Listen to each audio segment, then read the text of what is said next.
Good morning, good afternoon, good evening, depending on where in the world you're connecting from. This is Antonio Sangio again with Introspective Hypnosis. And today I wanted to share some information with you. I was thinking about the decisions that we make in our lives, right? We spend our lives making decisions. But then let's think about this. Who is making those decisions? Is it the mind? Is it the brain? Is it your ego making the decision? And I'm sorry, have a sore throat.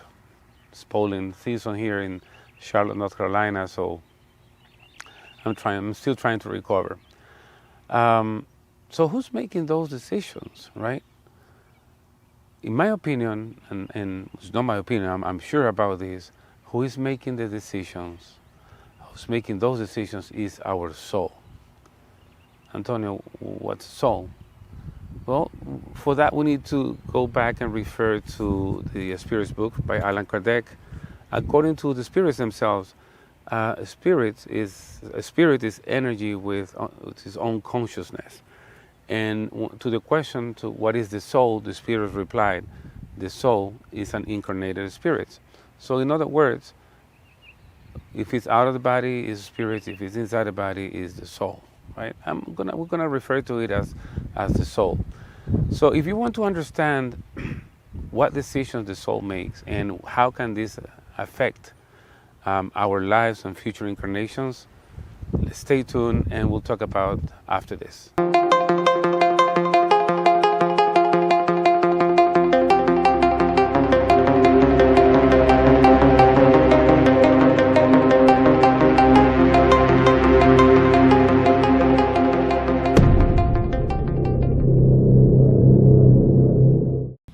Okay, great. So let's understand the consequences and not only the consequences, but what's going to happen when our souls start making decisions.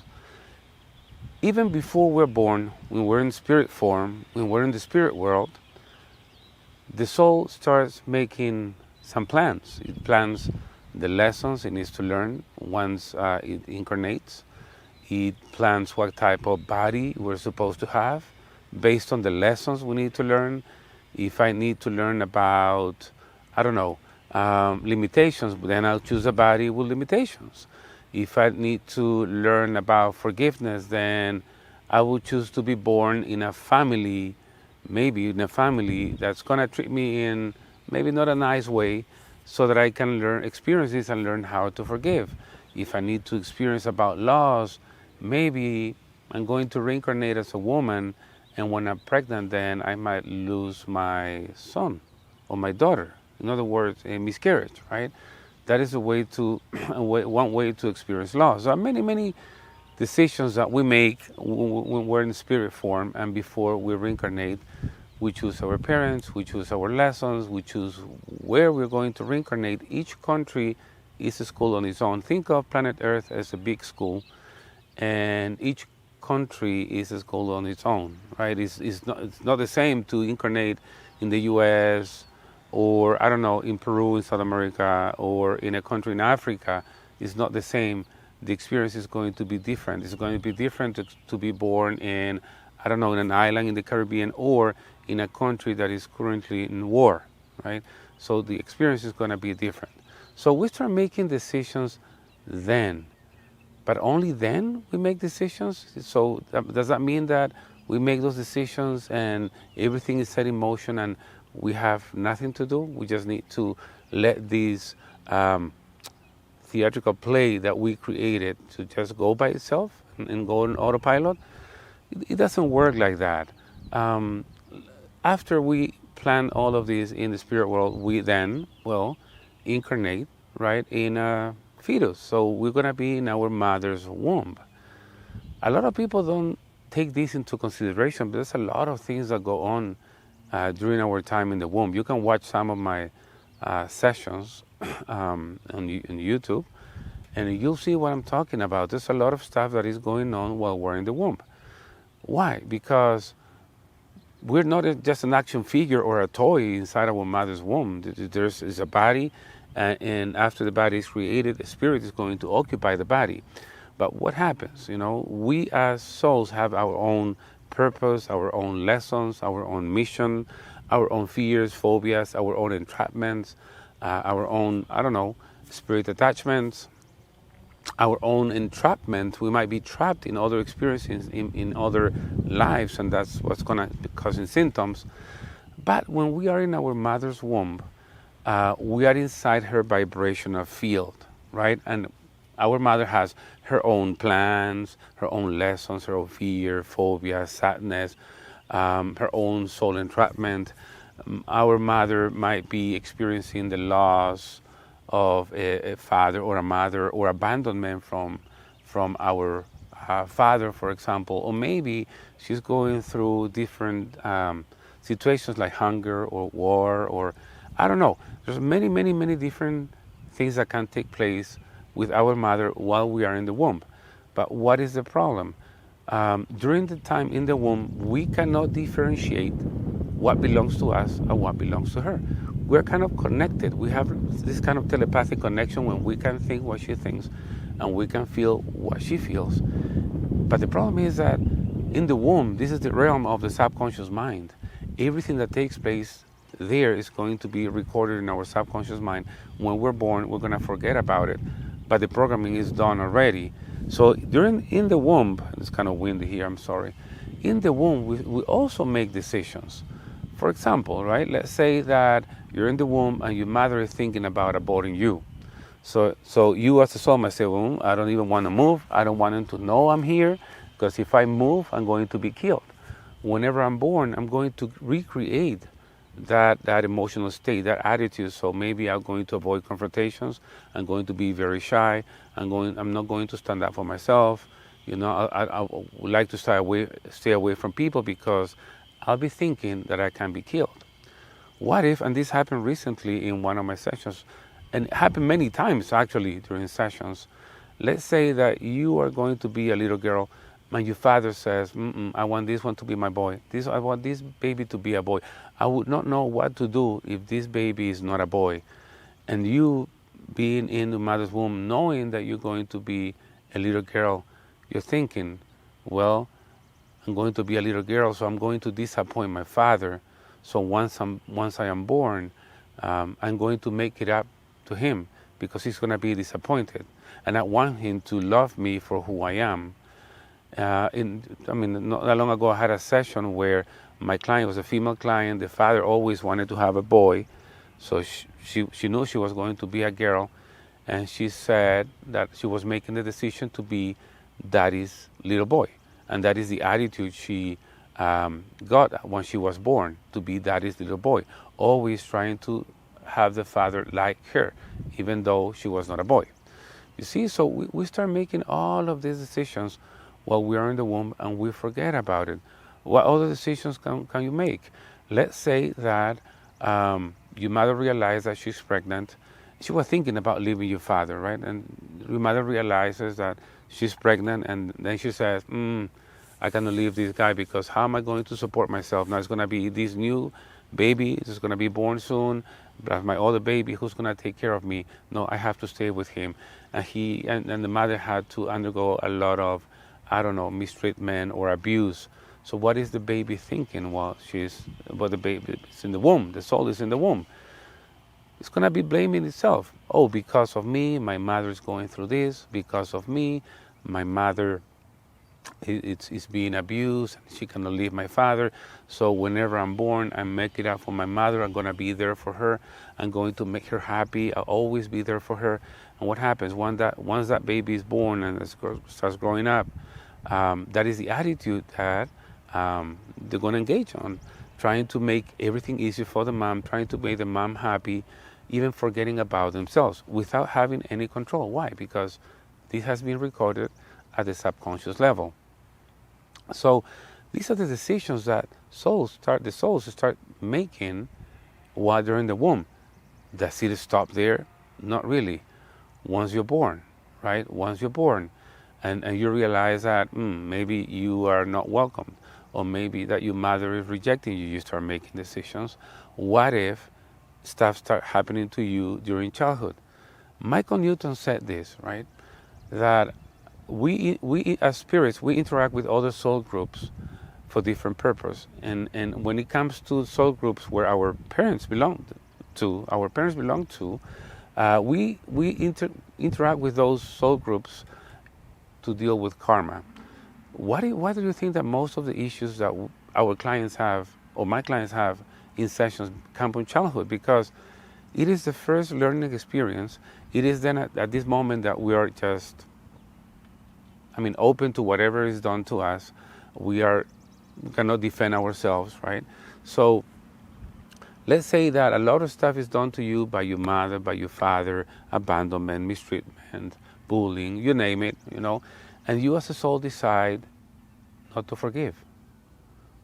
You as a soul decide to feel like a victim. And not only during that time, maybe later in time, at school and with your partners, right, or your husband or wife, or you decide, the soul decides to become a victim. So you engage in this victim role. And what does the victim role does? Well, it doesn't allow you to grow. It doesn't allow you to evolve. When you decide not to forgive, then you're giving your power to someone else. You're getting trapped in that experience, and you're carrying this symptom with you. You don't take ownership of your lessons, nothing is going to happen. You won't be able to evolve the way you're supposed to. You're making decisions. As you continue in life, right, and as you start facing the lessons that you plant yourself before reincarnating, we have free will. So you can make the decision of not going through this lesson or not this other lesson because it's too difficult, because it's too painful, and we deviate from what we're supposed to do. What else? Whenever we face a traumatic event, this happens kind of without being aware of it, but the part of our soul that doesn't want to feel, doesn't want to suffer, doesn't want to go through this very traumatic event, decides to fragment. So then we continue our life fragmented. When we're fragmented, then we don't have all our energy with us. And if you're fragmented several times, especially during childhood, especially if you were mistreated or abused during childhood, you're fragmented. You don't have all the energy with you.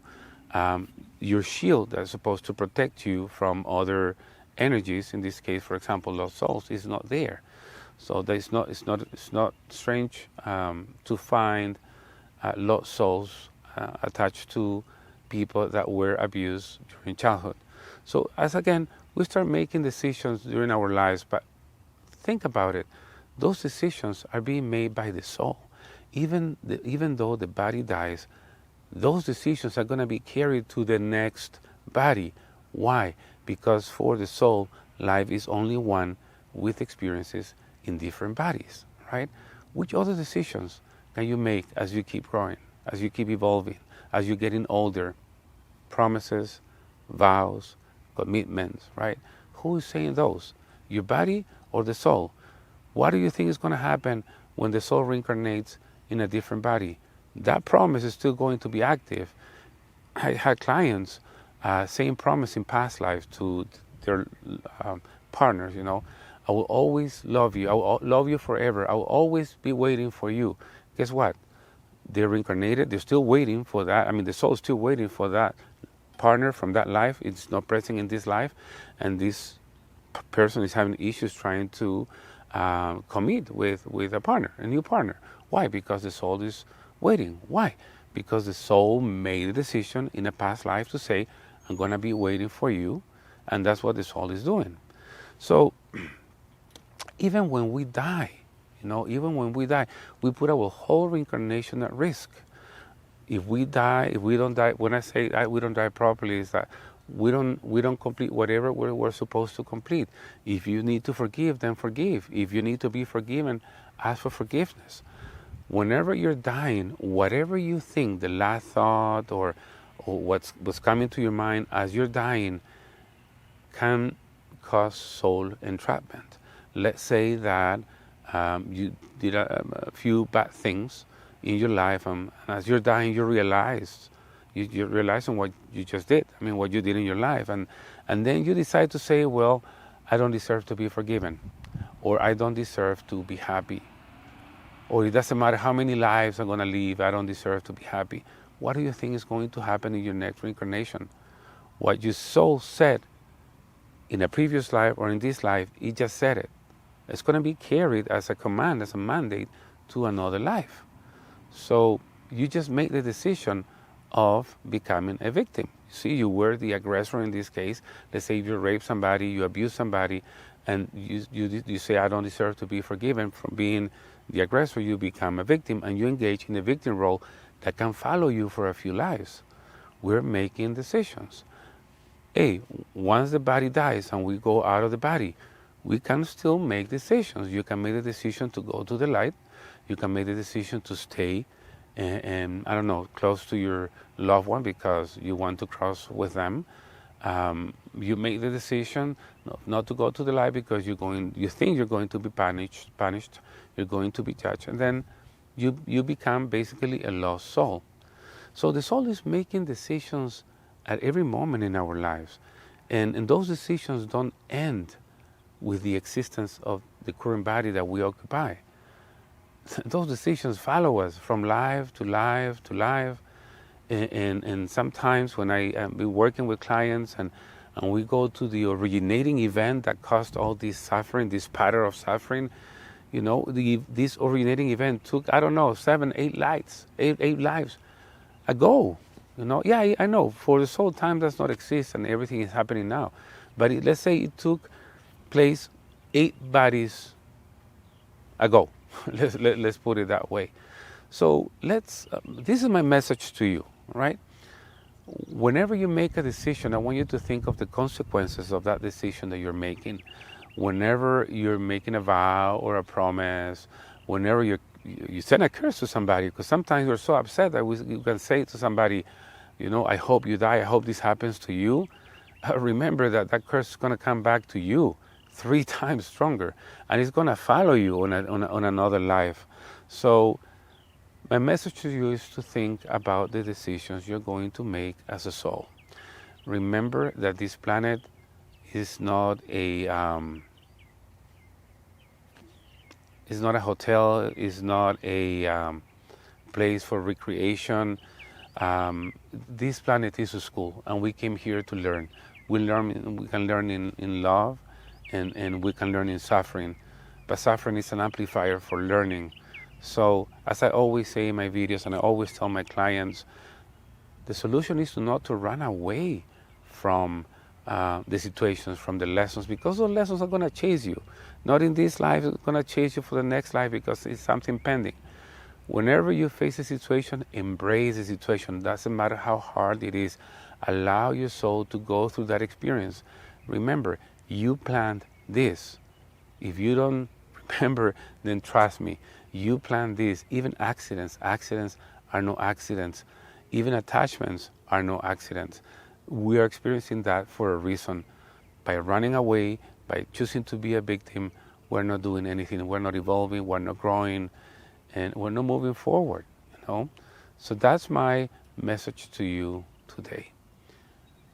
Be conscious of the decisions that you make, because it is your soul making those decisions, and those decisions are going to follow you to a next incarnation, to a next life, for good or for bad, you know?